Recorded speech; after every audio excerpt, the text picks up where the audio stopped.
तर राज ठाकरे महाविकास आघाडीच्या सोबत गेल्यास काय होणार याबाबत मंत्री चंद्रशेखर बावनकुळे यांनी खरपूस शब्दात टीका केली। महाविकास आघाडीच्या नौटंकी लोकांना राज ठाकरे कंटाळतील, राज ठाकरे सर्वांनाच वठणीवर आणतील असं देखील चंद्रशेखर बावनकुळे यांनी म्हटलेलं आहे। सकाळचा भोंगा बंद करतील असं देखील टोला बावनकुळे यांनी लगावलाय। त्यामध्ये लाथाळ्या आहे, पत्रकार परिषदेहून लाथाळ्या आहेत।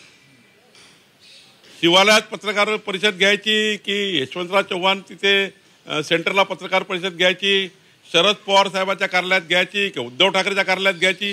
अरे पत्रकार परिषदावरून भांडता, काय सरकार एकत्र चालणार आहे? कोणत्या तोंडाने तुम्ही मतं मागणार आहे? म्हणजे आत्तापासनं श्रेयाची लढाई, इथे पत्रकार परिषद का तिथे पत्रकार परिषद, तोंड फुगवतात आहे ते। हे काय आपसात राहणार आहे सोबत? आणि मला वाटतं राजसाहेब एकदा कंटाळतील त्यात। राजसाहेब अशा हे जे आहे ना नौटंकी लोक महाविकास आघाडीचे, तिकडे त्यांचे अध्यक्ष काय बोलतात, तिकडे सकाळचे 9 वाजता काय बोलतात, त्याच्यातनं एक दिवस राजसाहेबच कंटाळणार आहे।